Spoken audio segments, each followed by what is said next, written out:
Top quality और consistent performance के लिए सिर्फ सिल्वर पंप। टॉप क्वालिटी और कंसिस्टेंट परफॉर्मेंस के लिए सिर्फ सिल्वर पंप, नाम याद रखना। जुने तर महत्त्वाचे असतात, यांनी खऱ्या अर्थानं संघटनेचा पाया रचलेला आहे आणि म्हणून अशा शिवसैनिकांना भेटलं पाहिजे। भले आज ते कामात त्यांची गती कमी किंवा जास्त असू शकते, परंतु जे काही संघटन शिवसेना सातत्यानं प्रगती करत आलेली आहे ती खऱ्या अर्थानं या शिवसैनिकांनी जे परिश्रम केले त्याच्या बळावर। आणि म्हणून अशा ज्येष्ठ शिवसैनिकांच्या गाठीभेटी मी कुठेही गेलो तर घेत असतो। आज पुण्यामध्ये जे आमचे पारिक जे आहेत शिवसेनेचे शहर प्रमुख राहिले पुण्याचे ज्येष्ठ शिवसैनिक हे जुने 50-50 वर्षापासून काम करणारे, त्यांच्या इथे सगळे जुने शिवसैनिक एकत्र भेटले आणि मला वाटतं सगळ्या चर्चा केल्या। बाकी याच्यावरती काही याच्यातलं शिवसेना एक कुटुंब म्हणून काम करतं आणि म्हणून अशा पद्धतीनं कुटुंबात गाठीभेटी घेतल्या पाहिजे। तुम्ही जुन्या शिवसैनिकांशी मोठ बांधण्याचा प्रयत्न करताय, पण एक जुने शिवसैनिक आहेत ज्यांचं नाव राणे आहे आणि एका दहीहंडीत बोलताना राम कदमांनी असं सांगितलं होतं की बांद्र्याचे काही लोक आहेत जे राणेंना भीतात। राणेंनी त्याच्यावर नाव न घेता टीका केली आहे की मला माहिती नाही कोण भीतं, पण तिथले बरेच लोक मला भीतात किंवा राम कदमांना विचारा नावं सांगतील। कोण राणे? जुने शिवसैनिक आहेत। कोणते राणे? खूप आहेत। कोणते राणे? नारायण राणे। तुमच्या भाषेत कोंबडीवाले नारायण राणे आता थोडी आहे। ज्यांनी स्वतःचा पक्ष ज्यांना गुंडाळून ठेवावा लागला ते शिवसैनिक कसे असतील? आता ज्यांनी स्वतः पक्ष स्थापन केला होता त्यांचा पक्ष त्यांनी विसर्जित केला ते लोक कसले शिवसैनिक आहे? आता हे लोक तर आता भारतीय जनता पार्टीची गुलामी करण्यासाठी गेले, यांना शिवसैनिक कसं म्हणता येईल? आता हे गुलामी करतात। मोदी, शहा, इथं राज्यामध्ये फडणवीस यांची गुलामी करतात। हे गुलाम आहेत, कारण यांच्याविषयी फडणवीस वगैरे काय काय बोललेले सभागृहातले ते भाषणं आहे का? त्यामुळे गुलाम लोक आहेत, हे काय शिवसैनिक थोडी आहे। राज्यात लाडकी बहीण नंतर लाडकी सून योजना आणण्याचा नवीन प्रस्ताव आहे राज्य सरकारकडून। तर लाडक्या बहिणीचा फटका तुम्हाला जास्त बसला निवडणुकीत।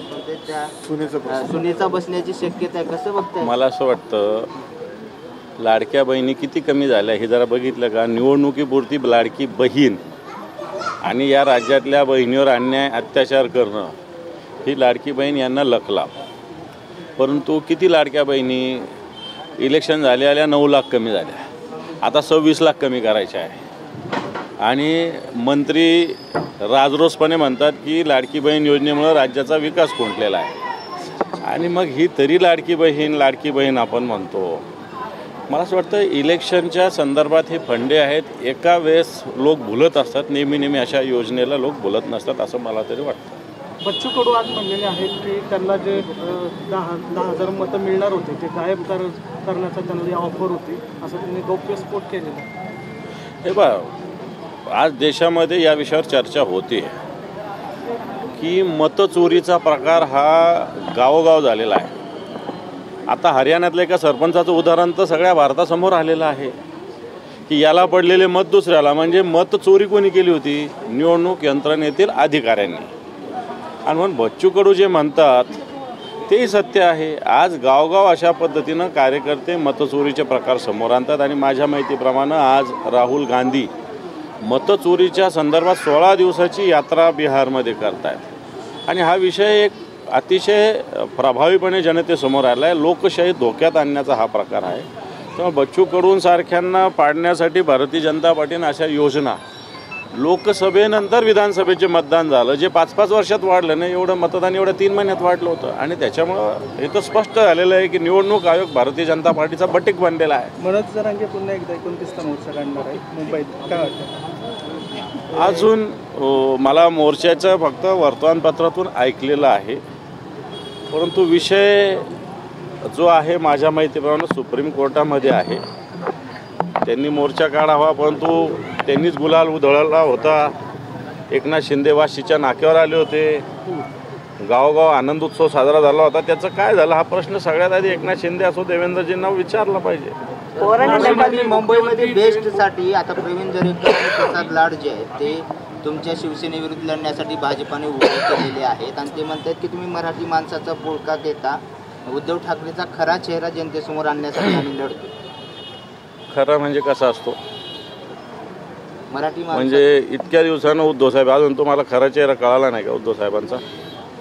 उद्धव साहेब या मराठी माणसासाठीच नव्हे तर हिंदुत्वासाठी लढणारे नेतृत्व आहे एवढी तुम्ही पक्षात गद्दारी केली, एवढे लोक फोडले, ईड्या पिढ्या सगळ्या लावल्या, तरी उद्धवसाहेब ताठमानेनं उभेच आहे. आणि बेस्टची निवडणूक लढत असताना सरकारची यंत्रणा वापरलं जातं. मी जी माहिती घेतली, कोविडच्या वेळेचं कर्मचाऱ्यांना देण्यात येणारं अनुदान फक्त मतदार कर्मचाऱ्यांना मिळालं. फक्त मतदारांना, बेस्टचे जे आहे पतपेढीचे, पतसंस्थेचे, बाकीच्यांना मिळालेलं नाही. आता खोटी आश्वासनं जे डबेवाल्यांना दिलं ते आश्वासनं खोटी आश्वासनं बेसाठी बेस्ट विकण्याचा पूर्णपणे प्रयत्न भारतीय जनता पार्टी आता करते. बेस्ट मोडीत काढण्याचा भारतीय जनता पार्टी आता प्रयत्न करते. आणि प्रवीण दरेकर असो किंवा प्रसाद लाड, हे कोण आहेत? प्रसाद लाड हा मोठे मोठा कॉन्ट्रॅक्टर आहे. हे लेबर कॉन्ट्रॅक्ट महाराष्ट्रातले 5-25 हजार लोक त्याच्याकडे काम करतात. हा सरकारचा दलाल आहे. प्रवीण दरेकर यांच्यावर उद्धवजींचं सरकार असताना गुन्हा दाखल झाला होता. बँकेची यंत्रणा कशा पद्धतीनं मिसयूज करणं. आणि प्रवीण दरेकर आणि प्रसाद लाड हे काय भारतीय जनता पार्टीचे नव भारतीय जनता पार्टीवादी. अजून भारतीय जनता पार्टीचा ओरिजिनल एकही माणूस याच्यात बोललेला नाही. परंतु एक कोणी काही जरी बोललं तरी बेस्टची निवडणूक बेस्ट कर्मचारी सेना आणि त्याच्यात मनसे एकत्र मिळून लढते, याच्यात विजय प्राप्त करणार आहे. शिवसेना असो, आम्ही सगळे मराठी माणसासाठी झटतो, तसं हिंदुत्वासाठी सुद्धा काम करतो. आणि म्हणून उद्धवजींचा खरा चेहरा, अरे बेस्ट तुम्ही डुबवता. या 3-4 वर्षाचं जर तुमचं धोरण बघितलं तर बेस्ट आताचं सरकार बुडवण्याला निघालेलं आहे. त्यांना खाजगी आता त्या कोणत्या स्काय फ्लो वगैरे एजन्सी तिथं काम करायला त्यांना आणायचं आहे. काल मुख्यमंत्री आणि उपमुख्यमंत्री असं म्हणतायत की काल दहीहंडी झाली, इथून पुढची दहीहंडी जी आहे मुंबई महापालिकेची किंवा इतर महापालिकेची तेच फोडतील आणि त्याच्यातलं लोणी जे आहे ते सर्वसामान्यांपर्यंत पोहोचवतील. लोणी कोणापर्यंत जातं या सरकारचं आत्ताच्या घडीला कळतंय. लोणी अदानीपर्यंत जातं, लोणी अंबानीपर्यंत जातं, लोणी मेगा इंजिनिअरिंग कंपनीकडे जातं. या पुण्यामध्ये सुद्धा भ्रष्टाचाराचं बरबटलेली भारतीय जनता पार्टीनं या पुण्याला लुटण्याचं काम केलं आहे. मुंबईमध्ये असंच काम चालू आहे. त्यामुळे लोणी तर तुमचे लोक भ्रष्टाचारात किती अडकलेले आहे. सगळे लोक बघा, तुमच्या मंत्र्याच्या घरात मोठ्या मोठ्या पैशाच्या बॅगा सापडतात. हे लोणी कोण खात आहे? तुमचे मंत्री बदल्यामध्ये भ्रष्टाचार करतात. हे लोणी कोण खात आहे? तुमचे मंत्री औषधाच्या खरेदीत भ्रष्टाचार करतात. हे लोणी कोण खात आहे? तुमच्या मंत्र्याचं 3,000-3,500 कोटीचं L&Tला द्यायच्याऐवजी मेगा इंजिनिअरला कॉन्ट्रॅक्ट देतात. हे लोणी कोण खात आहे?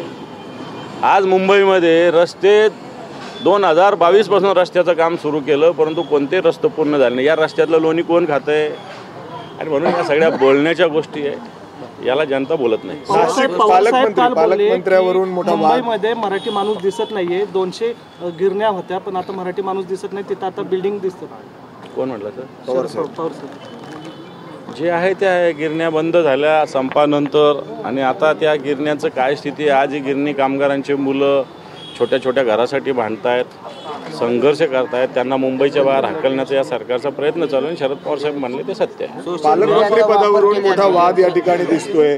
जरी झेंडावंदन झाला असला तरी नाशिकचंच बघितलं तर भुजबळ आणि गिरीश महाजनांमध्ये एक मोठा वाद दिसतोय. गिरीश महाजनांनी दावा केलाय की मीच नाशिकचा पालकमंत्री होणार. हे भारतीय जनता पार्टीचं सरकार आहे. याच्यात छगन भुजबळ असो किंवा एकनाथ शिंदे असो किंवा भरत गोपाल यांच्या सेला कोणताही अर्थ नाही आहे. भारतीय जनता पार्टीने इनडायरेक्टली कोण पालकमंत्री होणार हे ध्वजारोहण, आज एकच ध्वजारोहण नाही झालं, 26 जानेवारीला झालं, 15 ऑगस्टला झालं, त्याच्या मागच्या महिन्यात वर्षातसुद्धा झालं, 1 मेला झालं. हे सगळं झालेलं असताना इकडे आदिती तटकर, इकडे गिरीश महाजन हा त्यांनी मान दिलेला आहे. याचाच अर्थ इनडायरेक्ट तेच पालकमंत्री हे भारतीय जनता पार्टीनं प्रतीत केलं. त्यामुळे भुजबळ काय बोलतात त्याला कोणताही व्हॅल्यू नाही. भरत गोगावले काय म्हणतात याला बिलकुल व्हॅल्यू नाही. आणि एकनाथ शिंदे काय बोलतात? दिल्ली गाठली त्यांनी एकनाथ शिंदेंना घेऊन. काहीही होणार नाही. रुमाल घेऊन जादू टोना करत बसा. सर, शासकीय अधिकाऱ्यांनी सोशल मीडिया वापरला म्हणून एका तहसीलदारावर कारवाई करण्यात आली आहे. चंद्रशेखर बावनकुळे यांनी ती कारवाई केली आहे. शासकीय अधिकाऱ्यांमध्ये एक भीती निर्माण झाली आहे की मग त्यांचे वैयक्तिक अकाउंट सुद्धा वापरायचे नाहीत का? रेणापूरचे तहसीलदार आहे. नाही, मला असं वाटतं शासकीय अधिकाऱ्यांसाठी सोशल मीडिया संदर्भात माहिती देण्यासंदर्भात एक सर्व्हिस कोड आहे. त्याच्याप्रमाणे अधिकाऱ्यांनी वागलं पाहिजे असं मला तरी वाटतं. मग तो तहसीलदार असेल नाही तर कलेक्टर असेल. आज कित्येक ठिकाणी कित्येक अधिकारी निर्णय सरकार घेताना अधिकारी असे शोबाजी करतात की आम्हीच या सगळ्या गोष्टी करतो. त्यामुळे अशा अधिकाऱ्यावर चापसुद्धा बसला पाहिजे.